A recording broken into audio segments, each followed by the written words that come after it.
One key thing to keep in mind for the study of ancient civilizations and for archaeology in general is that the past is gone. We cannot see ancient civilizations. We don't get the opportunity to talk to ancient people from ancient civilizations. So archaeology is always about inference. It's basically a series of educated guesses using material remains from the past in order to learn more about how people lived in the past.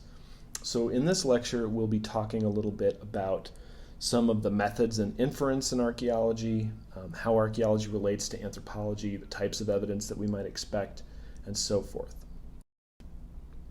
Just to briefly give you a review, I wanted to show once again the slide that might help you understand how time is talked about in different readings and different lectures and so forth. So keep your eyes open for dates like BCE and BC, CE and AD, and so forth. I want you to understand that BP, when you see it in the textbook, for example, means before present.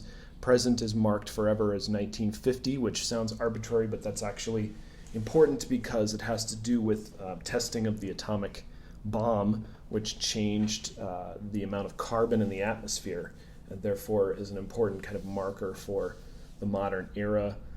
Other ways that we will talk about dates that will come up include things like 18th century, 19th century, 20th century. So if you're not familiar with that, just keep in mind that we're currently in the 21st century.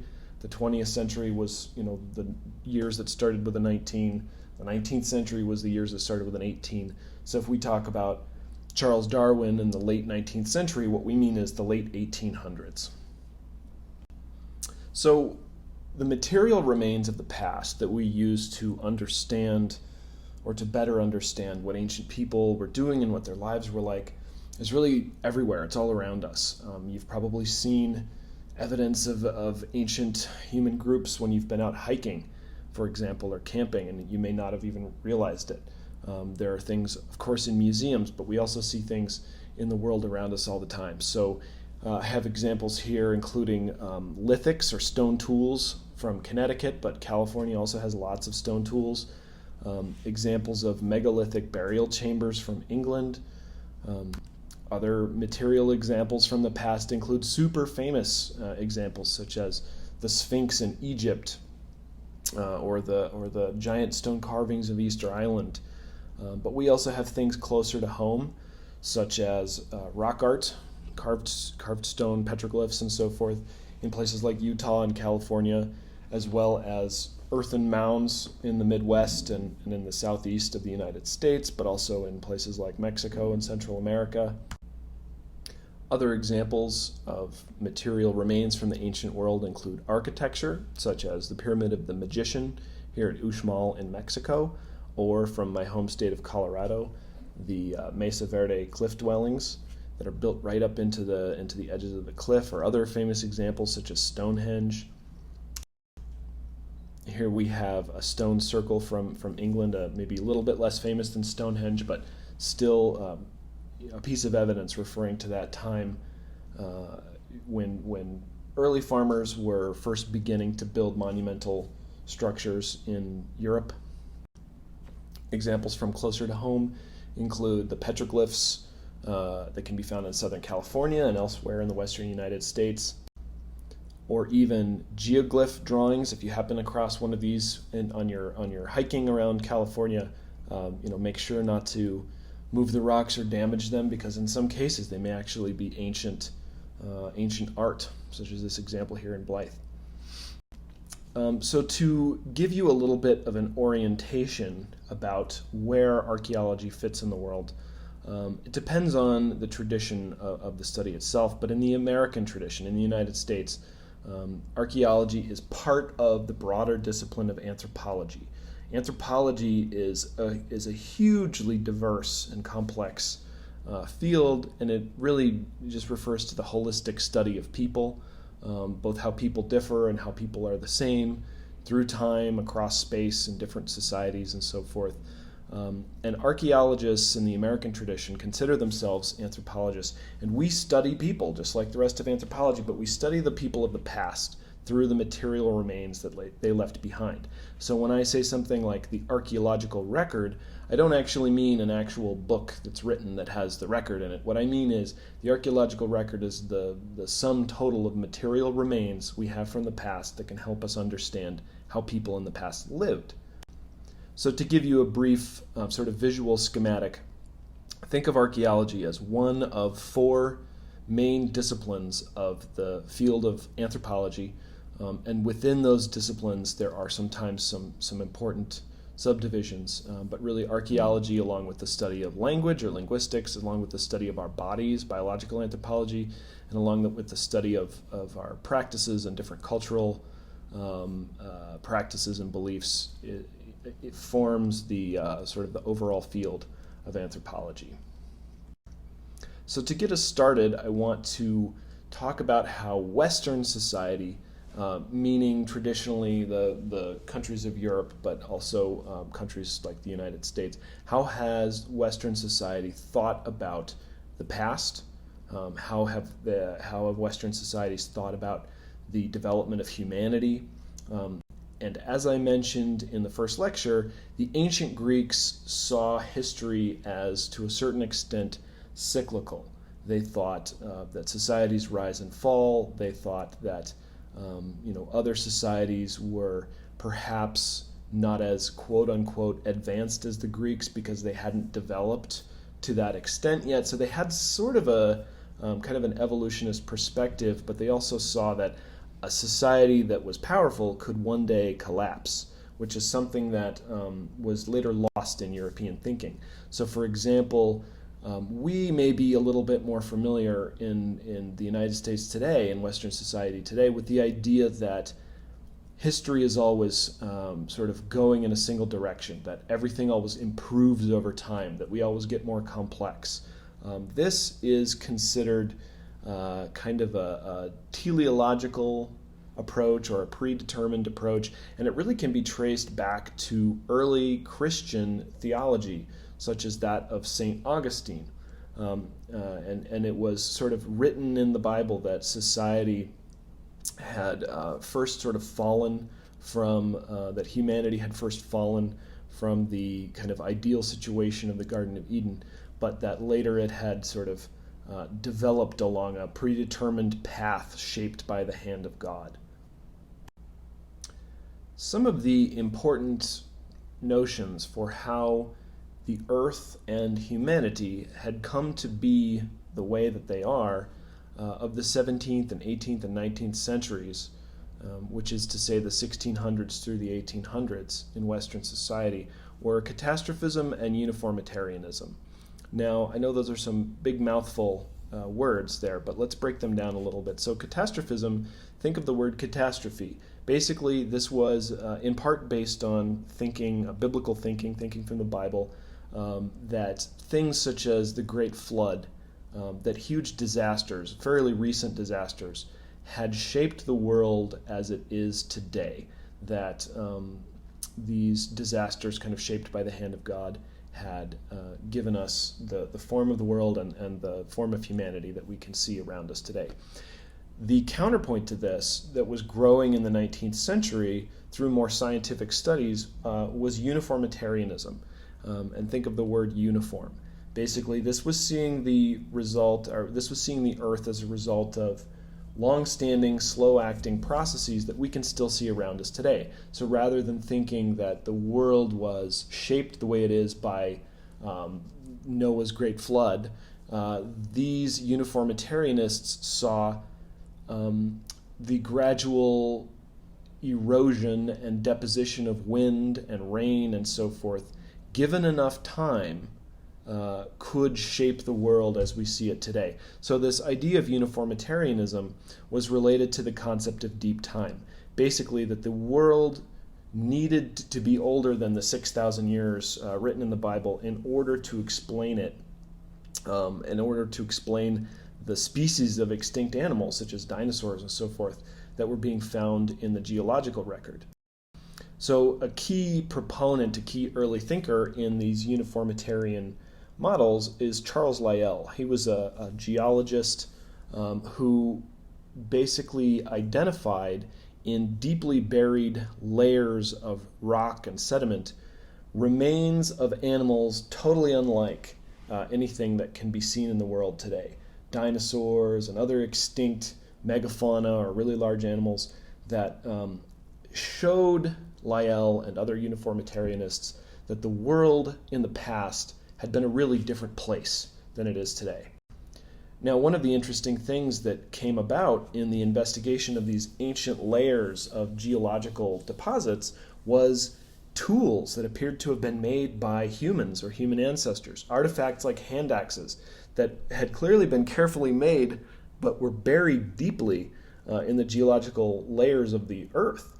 Now, if the earth had changed slowly over time and human-made tools were found in layers with extinct animals, it followed that humans themselves had been around for longer than the 6,000 years that had been discussed in traditional biblical models. So with these pieces of information, European scholars really started to think differently about the history of the world and of humanity. One of the scholars who was thinking about this in the 19th century, in the early 19th century, was Thomson. Thomson, working in Europe, had the task of needing to organize a museum exhibit in which he essentially had to come up with a way to organize things chronologically. Now, this was before they could do things like radiocarbon dating that we'll discuss a little bit later on. He couldn't say for sure how old something was, but instead he tried to organize tools according to sort of big traditions and technological breakthroughs. And he argued that stone tools would be the simplest to make and therefore were probably the earliest. Bronze tools would be a little bit more difficult to make and require some smelting and so forth, and would be a little bit more sophisticated. And then that even more sophisticated and harder metals such as iron would be, and then even steel after that with more alloy production and so forth, would have been later in the history of human tool making. So he was basically kind of guessing about how these tool types related to one another, but it turned out he was right. And it relates to uniformitarian thinking. Another famous uniformitarianist was Charles Darwin. So thinking about biological evolution, a contemporary of Charles Lyell, Charles Darwin saw that human history, but also just biological history in general, could be explained, given enough time, as a process of natural selection. Essentially, animal species and human ancestors with adaptations that helped them survive would be more likely to pass on that adaptation to their descendants. Now, during Darwin's time, they didn't really understand things like DNA and so forth, but again and again, his theories about evolution have been supported, really well supported by increasingly sophisticated biological science. I also like to show this picture of Darwin because we usually see pictures of Darwin as kind of an old bearded man, but here you can see the young, sort of ambitious Darwin as he set out on his studies.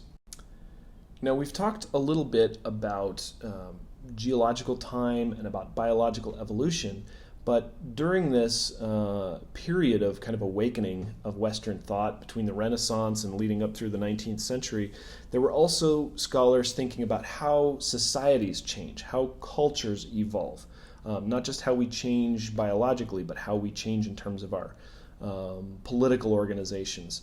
And two main categories of these theories include integration theories and conflict theories.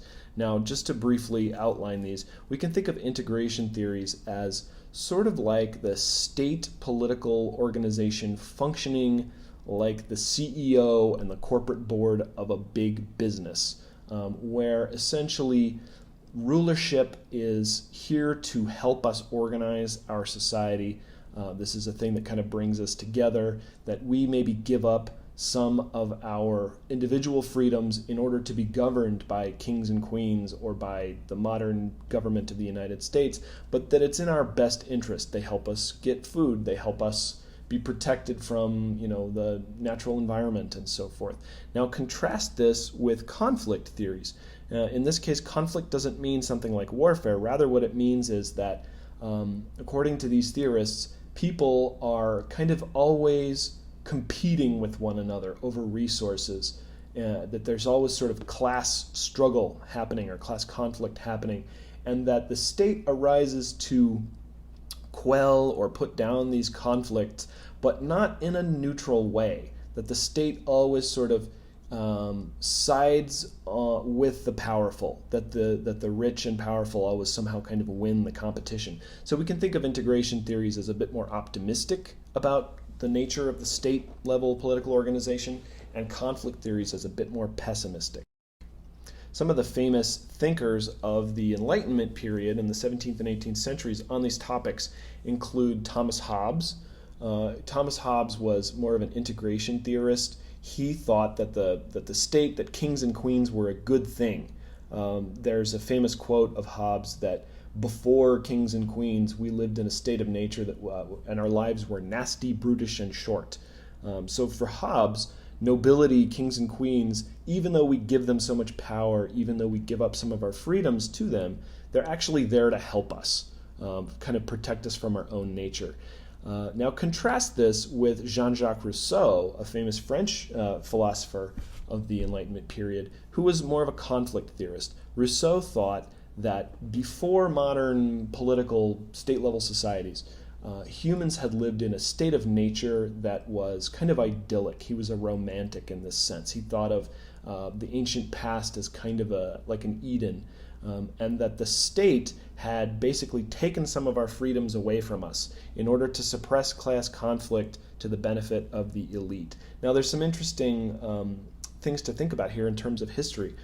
Think about the name Rousseau, for example. Rousseau was a thinker during the French Revolution. In France, during that time, the nobility was considered, was being overthrown as a kind of a parasite on society, that the commoners thought that the nobility had been sort of living off their backs. So Rousseau, in that sense, was kind of a revolutionary against the power of the nobility. Now, when we think about pre-19th century or pre-1800s approaches to studying the ancient world, there were some big problems with how these Enlightenment era philosophers were thinking about the past. Now, of course, Hobbes and Rousseau were smart, and other Enlightenment philosophers were smart, but they didn't have good evidence from the archaeological record. They had few data about the ancient world because archaeology wasn't a formal discipline yet. They didn't have a sound chronology. They couldn't really date anything. So, for example, they didn't know which was older, ancient Greece or ancient Egypt. It was hard for them to tell that. And then often, people like Rousseau and Hobbes were getting their perspectives on other societies secondhand from explorers who'd maybe traveled to the Americas or something like that. And they just sort of assumed that Europe was better. People like Rousseau and people like other European thinkers just sort of assumed that Europe was at the pinnacle of cultural and political development, and that everyone else in the world who did things differently was somehow lesser than them. So we might think of this as, sure, it's a product of its time, we need to think of it in context, but essentially these were ethnocentric or even in some cases racist ideas about how other societies and about the past, about how other societies lived and about the past. Now, this began to become a little bit more scientific in the 19th century, right along with the work of Darwin studying biological evolution. A group of cultural evolutionists in the 19th century sought to study how societies change over time. Now, these included people like Spencer, Morgan, Marx, and Ingalls. So here we have the example of Herbert Spencer. Herbert Spencer, an English thinker of the 19th century, saw society as a system in a more kind of scientific way, and it was actually Spencer who coined the term survival of the fittest. It wasn't Darwin. This is a common misconception. He wasn't talking about species of animals that might survive because they're fit. He was talking about societies, and he was arguing that fitter societies tend to survive things like warfare and tend to outcompete their contemporaries. Now, an American thinker of about the same time was Lewis Henry Morgan, and he was really seeking to study evolutionary stages of society in a scientific way. And he categorized three different types of society as savage, barbaric and civilized. And of course, who is civilized to Morgan? It's going to be the Americans and the Europeans. So he thought of Western society as at the pinnacle of evolution in this sense. But he was at least attempting a more scientific approach. For example, becoming a barbarian instead of a savage wasn't just about where you lived in the world or something like that, or the color of your skin. Rather, it was about technology, whether or not you had access to things like food production and so forth. So that was Morgan's style of thinking. Now, another famous political thinker of this time period is Karl Marx. Karl Marx was interested in the past kind of in an indirect sense. He actually was very influenced by the work of Morgan, who we just talked about. Marx really wanted to understand European history as an outcome of class struggle over material resources. He saw the deep past, in a sense like Rousseau did. He saw the deep human past as kind of a utopia, and that utopia had been taken away from the modern world as complex civilizations developed.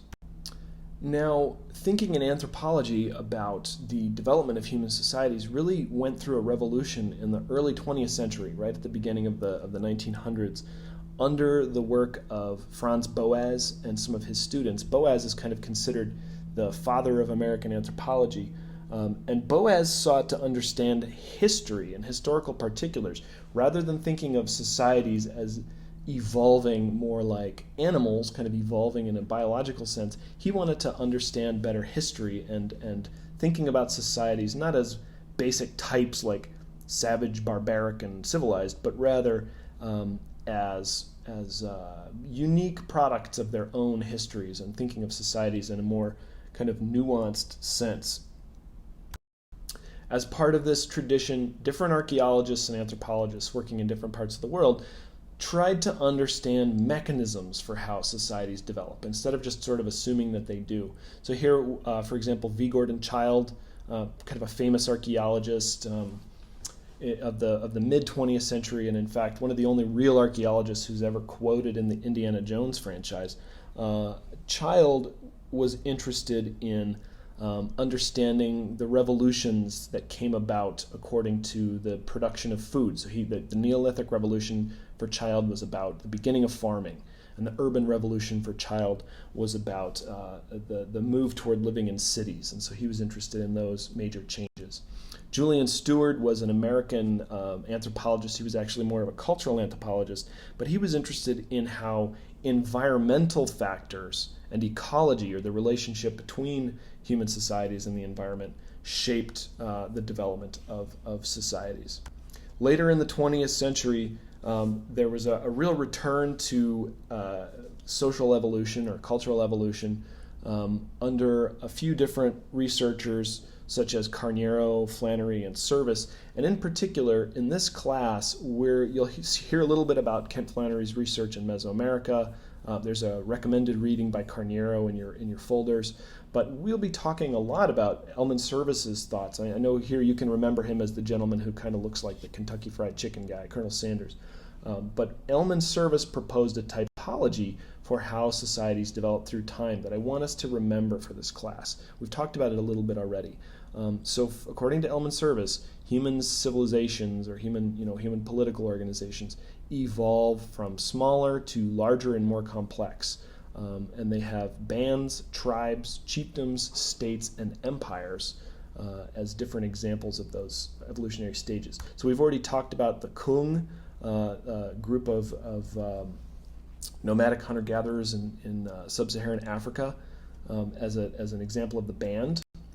Tribes, you'll see some footage from the Highlanders of Papua New Guinea as a tribal example in one of the films for this class. Now, chiefdoms are important because in chiefdoms we first see ascribed hierarchical inequality, or the idea that people can be born into a higher status. So, for example, if you're a chief, it's probably because you're the son or daughter of a chief. So in chiefdoms we have people being born into their social categories. So that's the example of that I have here is the Kwakiutl of the Pacific Northwest. And then we'll talk a lot about state-level societies, large societies where people are born into their status, but they also, it's such a large society that they need bureaucracy and written laws and so forth. Here we have a Mesopotamian ruler. And then we'll also talk a little bit in this class about some more recent theories from the late 20th and early 21st centuries about how societies change. Some of the cool things that I think have been added to these concepts recently include a focus on human agency, so the idea that human individuals make choices and they can organize into groups and undertake projects not just as a response to their environment, but because they decided to do so.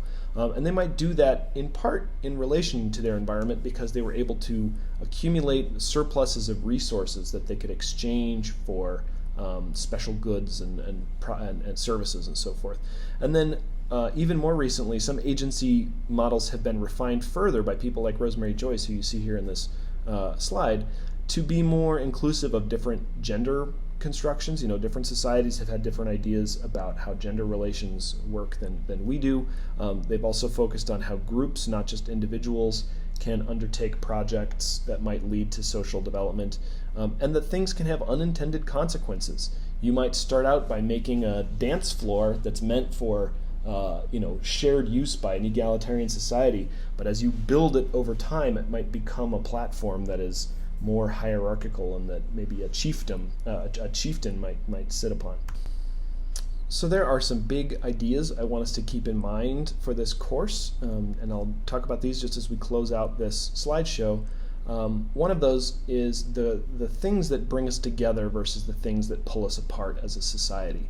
And I'm talking about centripetal versus centrifugal forces. Now these are complex terms and they may be difficult to keep straight, but just think about what would happen if you tried to donate blood and they want to get plasma from that blood. What would they do with your blood sample? They would put it in a centrifuge, a machine that spins it really fast and separates the plasma from the blood platelets. So that's a force that pulls things apart, a centrifuge.